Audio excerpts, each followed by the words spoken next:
Black. Black is power, excellence, brilliant, beautiful, the tempo, divine, the pinnacle, the standard. Black is the highest of the high. Black is love. Welcome to the Dripping in Black podcast, where we celebrate Black excellence throughout the Black diaspora. Here's your host, David V. Lewis. What's up, good people all across the world? This is the Dripping in Black podcast. I am your host, David V. Lewis. And per usual, we have another fantastic guest. Today's guest is Dr. Rema Vassar. And I forgot to double check during the pre-show to make sure I got the pronunciation right. So I'm just going to do it live. Dr. Rema, say hello to the world. Hey, I'm so happy to be on Dripping in Black. You have no idea. I'm so happy you all finally got to me. Thank you. Yeah, it's been a long time coming. We admire you. We admire your work, and we're going to chronicle some of the great things that you're doing in the world. But we must first begin with our question that we ask each and every one of our guests to get us jump started. It's a simple but loaded question of who are they? So who is Dr. Rema Vassar? So interesting, that question. So my mom and dad gave me the name Rema at birth. It's a North African Arabic name. At the time, my dad was trying to be Muslim, but you know, Islam is pretty strict. You can't drink, you can't smoke. There's some things. It's like maybe I go back to being Baptist, right? It's a little easier over there. So, but at the time of my birth, he gave my brother and I Arabic names, and so my name means great beauty from within. So I really try to live up to that, right? I try to think about ways that I can be beautiful in the world, and I can exact or enact beauty in the world. And so I think what I am is aspirational, but I also am becoming and unbecoming as I try to get as beautiful as possible inside. But I'm also I think about my life as a struggle. Like the struggle is beautiful, right? Even the small fights I've had from kindergarten till now, right? All of that has been beautiful, and because it's allowing me to become who I am and give my gifts to the world. So I would say I'm in progress, and also I would say I'm an educator. So it doesn't matter where I'm at, I'm still teaching and learning, and those two are codependent, right? You can't be a teacher unless you're learning. And so I'm always an educator in every space that I go. I'm at Target in the line. I'm going to ask the lady what she's reading, right? I'm gonna ask the guy who helps me with the chips. Can he recommend a good book? Right? I want to always lift up learning wherever I am. So I'm an educator across contexts. And I would say a fierce love of love. I love love in all of its forms. I love transformative love that, the Sankofa love that lifts as it climbs. I love a romantic, juicy love. I love the love that you share with friends. And I love the love that can change lives. So I would say that I'm a lover and aspiring to beauty and an educator. Yeah. That's by far in 3 seasons the best. I think my producer would agree with me. That's the best, most comprehensive response to that question. I was feeling every moment of it, from the naming of Rema to your explanation and your aspiration to live up to that name. Totally awesome. So let's talk about what it is. I mean, you've done so many things and you're doing things now. So let's talk about what it is that you do now. Well, first I need to say happy birthday to you. I mean, you're working on your birthday, Oh. which is a lot, right? But also thank you for the affirmation that I'm the best, because as a Leo, Oh, that's what we want to be. So yeah. you made the whole interview. I can relax at this point. Um, so go back to the question at the end. Oh, yeah. So, you wear a lot of hats and you've done a lot of things. Let's talk about what you're doing right now in this moment in 2022. So right now, I'm engaged in a centering Black children in education conference. This is a little logo for that. So Mhm. all day, from 12 to 9 o'clock, there'll be folks who are engaging education and Black families in Black schools that are in Black communities, right? Mhm. So this conference is an annual conference. Last year was all Black women speakers, because of course Black women have to lead the way, right? If you're gonna talk about Black Mhm. children, you gotta come to us first. That Yeah. I mean, that's what you had to do. So it was the heaviest hitters in education came to talk about what we need, right? Mhm. As Black folks in our schools. And then this year I let the fellas do it. I mean, they doing all right, they doing they gonna do what they gonna do. So, but I also have some phenomenal speakers in my own advisor and mentor, Dr. Tyrone Howard from UCLA. He was my dissertation advisor, but also, chair, but also my advisor and my mentor, and my friend and play cousin and big brother, all those things. He Mhm. started us off yesterday, and it has been phenomenal, like nonstop, hit him up, hit him up, hit him up. And Mhm. this year's conference is the Blackprint, right? We're trying to recognize Mhm. and realize our dopeness. And what I've said in this conference this year is we're the boat that lifts all tides, right? If you Yeah, get anything right for Black people, everyone else wins. that's right. If you think about the civil rights movement, if anyone's going to do any kind of, let me go find how to get our rights and get our freedoms, they're going to have to come here to the Yeah. United States to figure out Yep. what we did in Yep. order to liberate ourselves and then to liberate all Yeah. these other people. And if you think about the civil rights acts that followed from our struggle, our beautiful struggle, Yeah. it was white folks who have benefited the most from everything that we fought for. So if No in doubt. if in education, if you can get it right for us, y'all gonna win. Everybody Yeah. gonna win. Whatever is good Yeah. for us is awesome for everybody else. So we're centering the Blackprint as, this is the model. If we can imagine what it is that will bring Black children to the level of greatness that they are, by redefining what successful is, reimagining what the metric for success is, rethinking what we do and don't do in our schools, and actually demanding different things for our teachers, Yeah. man, we all come up. So this year is about realizing our dopeness, setting the Blackprint, and creating an agenda for the United States, which is basically it's going to be what we say it's going to be. Ooh. So many things, so many places my mind went. Um, I'll start with this.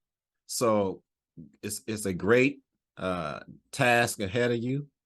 Um, where does the work lie the most? Is it within the Black community, or is it without the Black community, outside the Black community? Where Yeah, does the oh, work that's a good question. lie the most? That's a really good question. Mhm. So, this is dripping in black. So I'm just gonna go and black it on up, right? I think I think black is the pinnacle, right? I think Mhm. blackness, every other color gets absorbed into blackness. That's We're right. the strongest folks walking the earth. And so again, I think it needs to start with us. Now, Yeah. your question is interesting in that we're subjected to all kinds of other systems that are not us, right? And Yeah. so while we're doing this internal work, we're still having to navigate these spaces that are anti-Black and Yeah. racist. And so I think it has to be a both and. And Mm. places like Detroit, where I live, I think that it's a trickier place. So I moved here from California in 2014.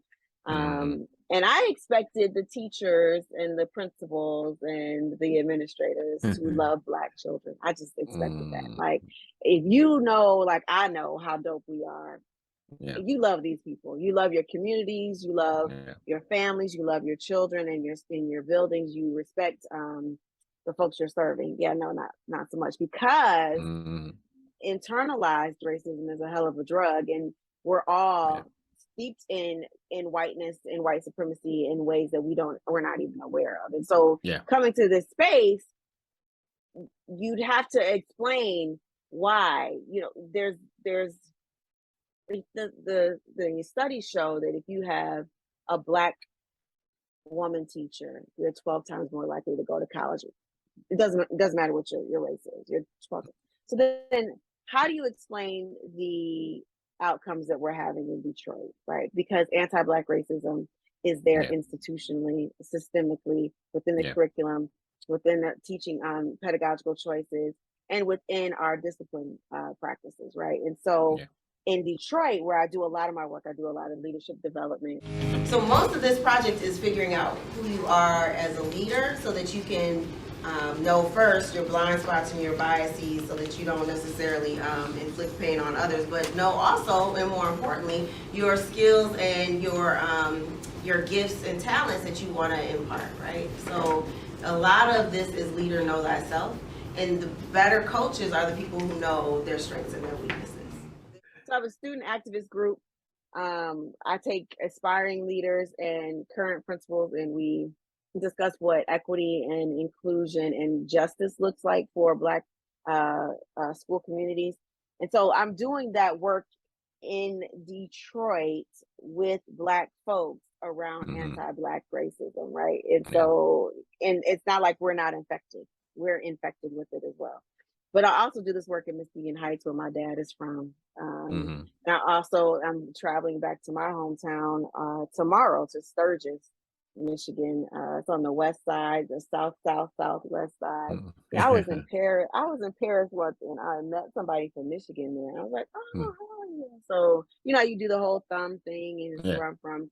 And he said, "Oh, you're from a rural community." I said, "Wait a minute." Oh, wait, I'm cosmopolitan, baby. I'm meeting you in you Paris. overseas labeling me? I was like, wait a minute, rural, but I used to detassel corn in the summer. So I worked in the cornfield. So it's probably Yeah, rural. That's indeed. probably rural. It Yeah, is. it's probably rural. And my brother and I were the two Black kids in my elementary school. So that's a different experience than Detroit, but the same anti-Blackness shows up in both spaces. So I'm trying to do both, and doing the work within the system with us, and then I'm doing the work within the system with folks who are not us, but who are charged with our success. So I don't know that you can do either or. Yeah. Because Yeah, white supremacy is so pervasive. It's that double consciousness that we have to live with as Black Okay, people Du in this Bois. country. Yeah. Okay, Du Bois. And he knew what he was talking about, didn't he? Man, you cannot say one bad thing about one thing, but we're not gonna talk about it here because you were driven in Black. But I'll tell you that offline. But he was the godfather of all sociology, and really technology. If you're thinking about like GIS mapping and things like that, he did all that by hand. Genius, and that he was able to talk about how we're always looking at ourselves from the gaze of white folks, which means we're always going to be deficient, right? We're always going to be lacking. We're always going to be less than if we're looking at the gaze of whiteness through the gaze of whiteness at ourselves. That he was able to articulate that so long ago, 1903, 1904, and 1908. He's writing about this. And that we haven't figured it out even today, that they're not the standard. Yeah. We are the standard. I mean, you just think about our history and all we've overcome and where we are today. Yeah. There's no competition. And I think to your point about in or out, education is the last bastion of white supremacy and white dominance. If we could just Yeah. crack open that safe, it's a wrap. Because anywhere we go, it's a takeover. Name a Yeah. sport. Name name culture without Detroit. I Yeah. mean, all of culture, rock and Yeah. roll, Yeah. poetry, Yeah. literature, Mm-hmm. what we wear, what we watch. Without Detroit, it doesn't happen. It Yeah. doesn't happen. Yeah. We are the model. We're the exemplar, and so that he was able to see how damaging that was so long ago. Man, my whole dissertation was on critical race theory, and I used W.E.B. Du Bois's double consciousness for a full chapter because it's deep, deep. They mad at you. Then you did your dissertation on critical race theory, and now that's a bad word around these parts in the United Yeah, States, this United States of America. So yeah. let's talk a little bit real quick for background. Where did you get your doctoral degree from, and kind of tell us your matriculation from high school into college and that kind of thing, just for background's sake. Yeah, so I I went to Sturgis High for into the second semester of my 11th grade year. Then we moved to Kalamazoo to Western Michigan University. I went to Western. I graduated from Hackett Catholic Central. My Okay. mother drilled in me that you had to go to college. I thought if you don't go to college, you're dropping out of school. Like it wasn't Mm, until my senior year that people were saying they're taking a gap year, and because I mm, went to a rich Catholic school, so they're going to Europe backpacking for a year. I'm like, you're dropping out of school. Like I really thought that's what was happening. I didn't mm, even know you couldn't go to college. So that wasn't ever an option for me of whether or not I was going to college. Now, what I didn't know until I was much older was that these colleges were like ranked. Like, there's the mm. research ones, the research Yeah, twos, the research threes, the regionals, yeah, not so much, and the Ivy League. I had no clue about yeah, any of this. And yeah, so I yeah. stayed in Kalamazoo. I went to Western. That was the number one teacher college in the United States at that time. And so that's what I wanted to be, was a teacher. So I went there, and then I moved to California in ooh, that's a long time ago. Uh A yeah, while ago. 19 yeah, a long time ago, 1996, and I took my second teaching job there, and then I went to UCLA for my PhD. So Okay. I majored in urban schooling to think Mhm. about us, right? And my dissertation was around Black middle class parents and what Mhm. happens and doesn't happen in schools for them, right? And we think as Black people we can transcend race by making it and being Yeah, successful and having a class jump. Mm-mm, yeah. mm-mm, mm-mm. You Mm-mm. still Black all day, every day. Mhm. So you Oh can yeah, move on over to Birmingham. You can move on over to Bloomfield Hills. You can move Novi. But what you yeah, see when you move, and that was still a source of my data and research collection, is you move there and your children are still the yeah, only leading that they do is in expulsions and suspensions and in yeah. special education. Everything else they have not reached parity with their peers Unless in unless they're good at sports, and then they can leave even that. even then, right? They're not going to be in gifted classes, right? Nope. No, Nope. even in sports. I mean, and you probably won't get in trouble. That's you probably Yeah. won't lead in expulsions and suspensions if you're a star athlete.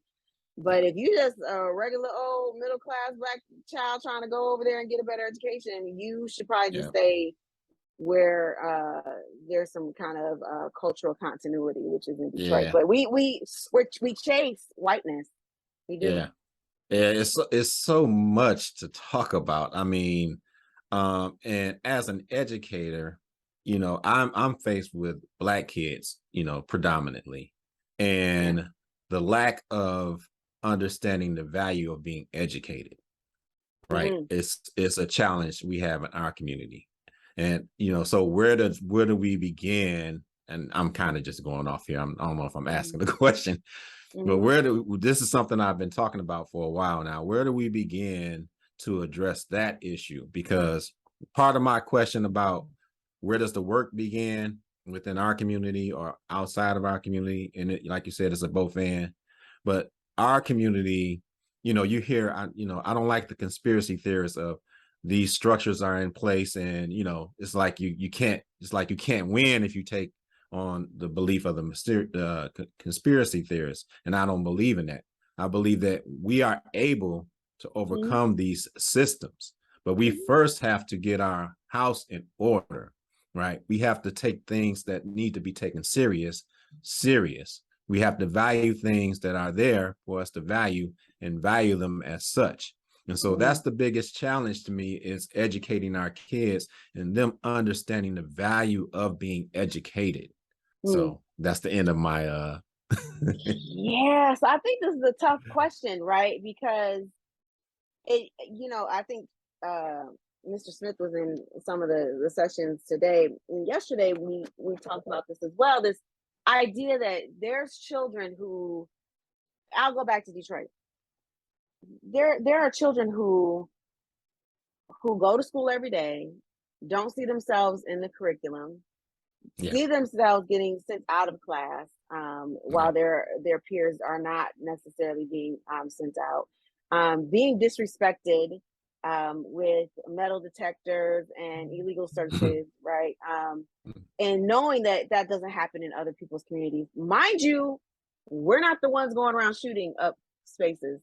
Just so you know, we're not that. We don't do that. If we bring a gun to a space, it's for a particular purpose.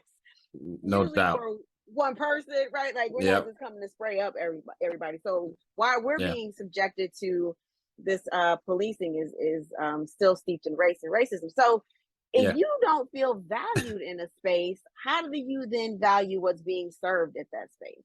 Right? How in Detroit are these Black children not learning Detroit's history?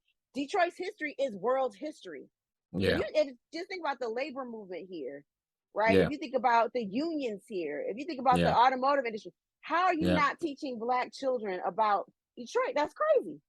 But instead we're teaching, what I learned, which is some outdated, not relatable content, and which also then is very demeaning, right? If I remember very clearly sitting in my history class, and there was a paragraph of Black people, and what do you think they were doing in that paragraph? They had probably slaves or Harlem Renaissance no, or civil I didn't rights even get to the movement. Harlem. I didn't even get neither one of those. You hear me? I got a hoe and some scraggly clothes in the field, right? Like, literally, my history was encapsulated in that one photo where we were enslaved. And I'm like, yeah. So if I didn't have a mom who was, a Black Panther at one point, and who was completely militant and thought, which is so odd that she sent me to this white school, but that's another conversation for another day. But either way, she supplanted all the negative messages I was getting about myself in those schools. And then the messages aren't necessarily as prominent as, you were only slaves. It's all the books have white girls in them, right? All the books are about white males, right? All the heroes are white folks. On the walls are all white people, right? You don't even see yourself affirmed. So why would I go to this space and think, okay, there's value here, when they're not valuing me? And so I'm always going to have a critique of the environment and the adults in that environment, because children only respond to what the adults give them. So if children aren't valuing education the way we want to, then we got to look at ourselves and see what are we doing or not doing for them. So let me push back, and I agree with everything you said. Okay. But you walk into my classroom, I got African Americans all over the room. I'm a history teacher. You walk into my classroom, I'm teaching what we're supposed to be teaching. By the way, there's nobody coming to check and see what we're teaching. Oh, trust me, I know this. I know this. So, people are, I have to. No, you really don't. You really don't. You don't. You No. don't, I mean, and you want to educate them so that they are on par. You know, we talked about offline equity. You want to be equitable in teaching them that European history, but you also want to make sure that they know that we were in existence the entire time. You know, Yeah. we were doing things throughout, you know, we didn't just pop up during slavery, disappear, come Right. back in Reconstruction, disappear, Right. Right. pop back up in the, you know, Harlem Renaissance, disappear. No, we're here all along. Mm-hmm. And so, but I'm standing in front of a predominantly Black group of kids in my room. You know, I'm representing myself well, I think, and yet I still have audience that's challenging in terms of engaging them in their own history. So I teach American history as well as African American history, right? In their Mm-hmm. own history, you know, it's the culture of I'm on my phone, you know, I don't want to bother with this stuff. So I'm saying all that to say, you know, the remedy has to be outside of the school. The school is a problem, right? Walking into the school building, all the things you mentioned, that is a part of the issue. But what's being put into our kids' mind to dilute the value of being, because at some point in time in our history, we valued education. We still Education was do. the way out. Yeah. We still do. Okay. So Okay. there's a Pew Research survey. The Pew Institute does it every year, and they survey parents from across the nation. And every year, Black parents are the highest in saying that they want their children to go to college. We still believe college is a roadmap to success. We still think that education is the key to success. And so there's all kinds of reasons that when they get to your class, they haven't adopted what their parents have said that they want for them. And I don't think that it's the parents' fault, because again, this survey says every time. And you've seen kids in neighborhoods being knuckleheads, and other people in that neighborhood be like, boy, go to class, or you know, you not knock it off, get your books right. Like we do still value education, but what does education do for us? Let me just say, Yeah. Black women, and you know, being a teacher right now is difficult. It's really, really hard. And you're underpaid. And we keep going, Black folks go into the helping professions, nursing, Yeah. right? Yeah. Education, right? Yeah. Social services. We go into the helping professions to uplift our communities, blah, blah, blah. They don't pay. Mm-hmm. So Yeah. here we then are, Black women, for example, the most educated subgroup in the United States. We're the most educated subgroup. The Black women are the most educated. We're also the ones with the highest debt to income ratio. We're also the ones with the worst credit. We're also the ones who are last promoted, first fired, right? We're all the pay gap between us and white women is still about 13 cents, right? So what does it pay off if our children are watching us saying, okay, this is what you get, right? You get bankruptcies, you get whatever car that they don't want to drive, right? You go into the laundromat, whatever it is that they don't want, you got that in a degree, which is actually super plausible. What is the payoff for education? And then once you get to these spaces, again, you know, I'm not sure that there's a difference between African American history and American history. I think they're both the same.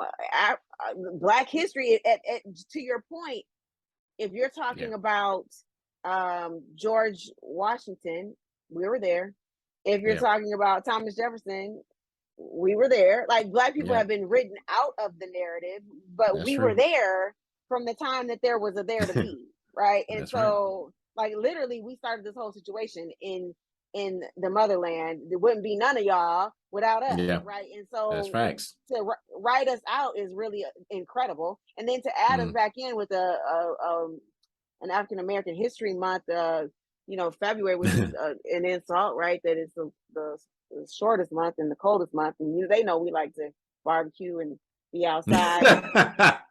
It's rude. It's rude. It's rude. It's rude. It's rude. But that you even have an Black History Month is crazy. Every month, Every month, you That's you right. don't need to add us in. The same for women's history. How you adding a woman in? Y'all wouldn't be here. Yeah. None of y'all would None of be us. here without a woman. Hmm. How you adding us in? That's Yeah. crazy. So even that we haven't centered Blackness in Black spaces. That we're not talking about white folks as the other. We're not talking about other minoritized folks as the other, and we're talking about us as the center. Is amazing to me. And as a kid, these last generations are way different, way more intolerant. They don't Hmm. necessarily just, do what they're supposed to do just for the sake of doing it. They have That's zero true. fear, right? And Yeah. so all the things that would make us capitulate and act like we got good sense in school, what's that going to do for them? You're Yeah. not going to whoop them. And you can try to take away their phone and be miserable because they don't have their phone, right? Because Yeah. they're going to make your life hell. Yeah. It's a different time, and we've not adapted. We continue to want No. the same things for our children that we had, and the time is different, and their awareness is different. Think about it. These kids had a Black president, right? Yeah. They had Hmm. the whole George Floyd situation, the Breonna Taylor, Tamir Rice, things that we didn't have at that time that we were growing up. They have a different expectation of these schooling spaces, and we haven't shifted. Yeah. Yeah. Yeah. I agree with that. Again, a last little slight pushback. I really agree with everything that you're saying. I wouldn't tie the value of education in with going to college. Mm. I wouldn't tie that. I say, because I think before I got to the level of earning a college degree, I learned to value learning something. Yeah. Right. So it was just the value of learning. And even now, I'm not working towards another degree. But when I'm sitting in a class and somebody's teaching something, I value the learning that I'm getting. And How did so you get to that? How I did you think get to that? that's I think for me, it Yeah. took a while. It took a while. So, when I think about my students, I see a lot of myself. When I was in high school, I was, grades came easy for me, but I would be telling a fictitious story if I said that A I was lie. a You didn't want to say a lie. big but a big lie, A a tale. big A lie. tale. Yeah, You telling a it's tale. fictitious, Mm. it's a lie on top of a lie. Okay. That if I was to tell you that I was a great student, Mm. a great student to me is somebody that's desirous of the learning. It's a craving for that learning, right? And so, as a teacher, if I got a handful of students that's desirous of learning, then I can actually educate them. Like you said, that teaching and learning goes hand in hand. And our what I experience is our kids. There's a small percentage of them that come with that craving. And I go Yeah. back to the schooling system doesn't really want you to do that. Like, if you think about it, Yeah. I was a great student too, in that I got good grades. I knew how to play the game. Yeah. I knew how to butter up the teacher. I shouldn't have passed geometry in 10th grade. Should not. I majored in English on purpose. I could barely add. I should not have passed. I got a B in geometry because a C would have gotten me killed in my house. A C was the Mm. kilt. And so I stayed after class. That's when chalk was, and I'm old. So I cleaned the chalkboard. I swept the floors, and I begged her to give me a B. I begged her, and I was a good kid. I was on, in the leadership clubs and the peer Yeah. listener and student government, homecoming court, blah blah blah. So she gave me a B because I knew how to play the game. Mm-hmm. Right? These kids aren't playing the game. They Yeah. don't care, and they're still in a system where it's highly competitive. Your test scores, you grade on a curve, you have, your you are even still, we still even give like perfect attendance awards, which is insane, but we still do that. Like, it's an antiquated system, and so I don't even think that this system is about learning. It's about Mm. acquisition of accolades and degrees, right? It's not, we don't Mm. foster learning. We don't do that. Okay. We're not trying to excite folks. Not what we Yeah. do. So maybe they get into your class and you're one outlier, but they done had a whole day of boom. So Yeah. Yeah. Yeah. Yeah. Okay. So I think we should shift gears. Okay, we okay, could okay, we okay. could talk about it forever. I do want to get a little bit more into your story. So you've done this conference. What's next for you? What's paramount for you? What's up front for you right now in this moment?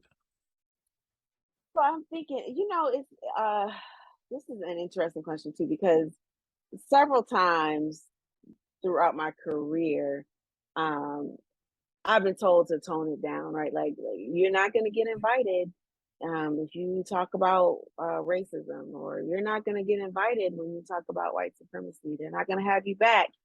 And so, and they were right, right? When I got that advice, Yeah. it was a hit and quit. They didn't have me back, right? Mm, But what I want to do most is stay true to who I am and what I am, right? So from the time I was in kindergarten, I've been a race warrior. I fight for equity and justice since the first day of kindergarten. That I think that's an assignment. It's not even something that I chose. It chose me. And so mm, I want to remain true to that, even though it's not most popular. Like this conference, not very popular. People ask you over and over, like, why?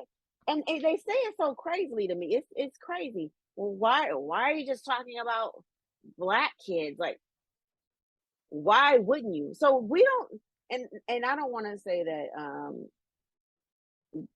I don't want to compare black children to a disease, right? But just for the analogy, hear me out. We have scientists who study cancer, right? mhm. Even particular kinds of cancer, right? The Yeah. colon, right, as opposed to the breast, right? All kinds of cancers, and some are very, very narrow in their cancer study. We don't say, well, what about heart disease? Like, how come you're not studying heart disease? Yeah. What about tendinitis? That's a big deal too, right? Like, we're not saying that. We're saying there's Hmm. an emergency with black children, that they're not experiencing the success that they should, and that we Yeah. have to think about what is wrong with the systems that they're encountering, that would see them being less than their best selves. And people are saying, why would you do that when Yeah. the house is on fire? Why wouldn't you get some water? It doesn't make any Yeah. sense to me. But it's Yeah. because anti-blackness is so strong, Hmm. so pervasive, so potent, that if you center black folks, white folks automatically think that you're racist against them, Yeah. because they're so not used to not being the center, right? Yeah. They're so not used to having to actually include other folks.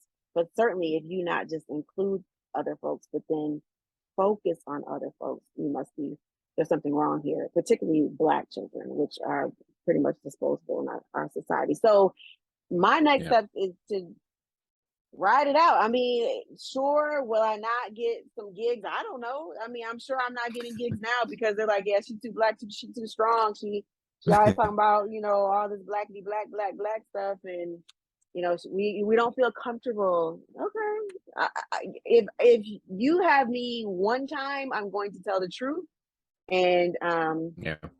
and even if I'm shaking and trembling, Audre Lorde said, even if you're afraid, you have to speak. You can't remain silent, right? And Zora Neale Hurston said they'll take your silence as agreement, right? Yeah. And they'll think that you wanted to die, right? So no, I'm gonna just continue to speak out on behalf of the most marginalized folks, and the most excellent at the same time. That's the complexity of Yeah. blackness, right? Yeah. I'm going to continue to do that work. I want to expand this conference from not just a virtual to a face-to-face component, and have students who are in middle school and high school present at these conferences and talk to us about what they want in their schools. I want to have parents come and community activists come to present at this conference. And then I also want to continue the online component as well. So I want to expand centering Black children in education. I think it's important.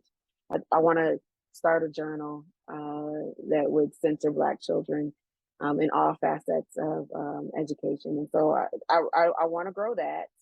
want to continue to grow leaders who are thinking about justice and who are thinking about radical ways to transform schools to be spaces that love Black children.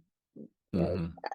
We all say we love our kids, but if you think about the love in terms of outcomes, yeah, maybe try hate, right? Maybe hate will be better for us because this love is raggedy, right? Yeah. So a real love that actually transforms lives, I think, is really important. And so I want to continue to do that leadership work with people who are in schools. And my next step is, and I've done this work in California, and I tried to do it in my hometown in Muskegon Heights, and I have failed since I've been in Michigan. So I got to figure that out, is to organize parents, to organize Black parents. Because I do think that the revolution it resides in Black parents. If you think about it, we started this conversation with the Civil Rights Movement. Who was Yeah. that? Yeah. So Black if we're parents and Black kids. well, the Black students started it off, but the Black parents had to co-sign now because Yeah. we weren't gonna just let our babies be out there, No doubt. right? No doubt. And No so doubt about it. it wouldn't have been if Black parents didn't say this is what it's gonna be. So the last group of people who are my first group of people I need to get to are Black parents, and so I'm plotting. I'm thinking about how to do that. Thinking of a master plan. Yeah, a wonderful, important work that you're doing. I have 1,000 more questions, but we would talk entirely forever, and you really don't have the time for that. Neither do I, but you certainly don't have the time for that. So we're gonna wrap up. We may have to do a part 2 for the very first time for an interview to kind of get down to some other stuff, but we so appreciate you. I want to give you an opportunity to drop any social media that you want to drop for people to reach out, get plugged in, and participate in any way to support what you're doing. Oh, that's awesome. So I do need to shout out my research group. I have a group of folks that came from Detroit to Eastern Michigan University to enroll in the doctoral program and the master's program. And so I have a group of students who are Black and fantastic and who are changing the landscape of Detroit, but also really thinking about Black children and Black families in schools. They're the Vanguard Research Collective. So I want to shout them out. There's a link at my website for them. My social media is at Dr. Rema, DRREMA, on the Twitters and on Instagram. I'm not good at Instagram, so I'm not good at Twitter. So you know what? I respond, but I'm not that active. The conference is CBCE conference. That's the Twitter. And then Rema Ella is my Facebook. I don't usually always take everybody in that space, but I certainly will. I'm also a trustee for Michigan State University, and so there's a trustee page at Facebook as well, and a trustee. It's Trust Dr. Rema, DRREMA, at MSU, for MSU. That's on the Twitter as well. So I'm all over, but nowhere at the same time, because I need to find a handler. I need somebody to handle that because I'm not good at it. I'm doing all the work and not publicizing it. So yeah, we certainly understand that at Dripping in Black. We are in the same boat. Sean will attest to that. But you are doing a damn thing. Don't let nobody tell you anything otherwise. And if they do, send them my way. And you the got rest, it for me. Yeah, the rest will not be televised. All right. Right. Exactly. All right. So let's get to the most important question that we ask all of our guests to close out. All right. I've gave you all the softball questions and you knocked them out the park as you were supposed to. But here's the tough one. You ready? I think so. Have you ever been on the cover of a magazine? No, I have not been on the cover. I need that to happen though. I'm glad you put that. I'm gonna put that as one of my aspirations. No, I have not. But I've been on the front page of the Sturgis paper because I went to Detroit to the Michael Jackson Victory Tour. And that town is that small But that made the front page. Okay. That is Well, all. you ask and you shall receive. Here at the Dripping in Black podcast, for our guests, we placed them on the Dripping in Black magazine cover. So my executive producer is going to give you a preview of your Dripping in Black magazine cover. All right. That is a thank you for coming out, and it's a parting gift that we will ship out to you at a later date, just as a thank you for coming in and joining us. And you see over my shoulders, my first 2 seasons, we have several guests that made it to the wall. Where's your girl? There's Kalina right there. You might not be able to see it. That's her, that picture when she's in front of that Black Lives Matter wall. Oh, I love that. Yeah. Oh, Yeah. That's the wall of made fame. it. I made it. Look, Yep. So we will be your first magazine cover, probably not your last, but we are your first, and you can't replace the first. So we appreciate it. No, I appreciate you. I have not. So you just made my dream come true, and gave me the dream, and then made it come true.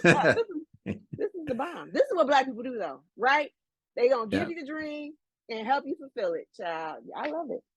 I love it. Yeah. Thank you. So we want to say thank you to Dr. Rema Vassar, and remind folks that the DIBK Drip Shop is open.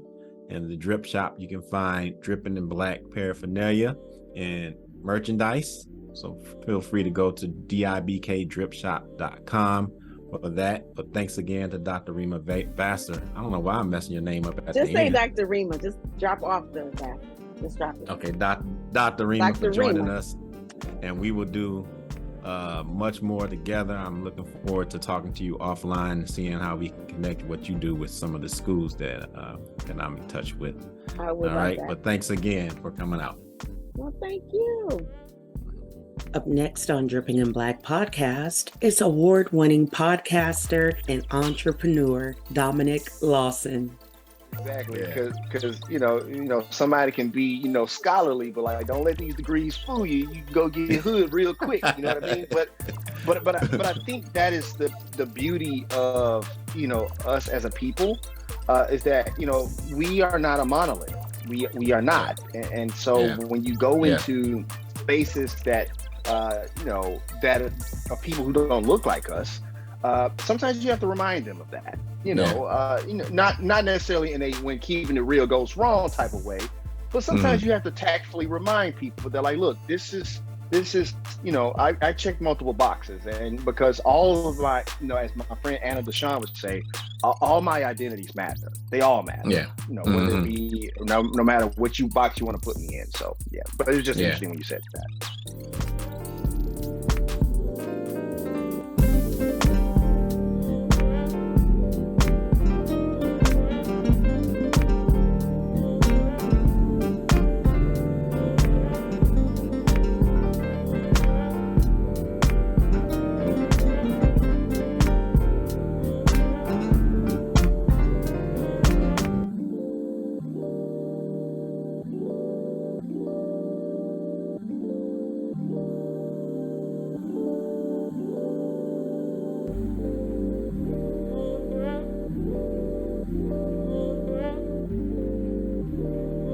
You have just experienced a Dripping in Black production.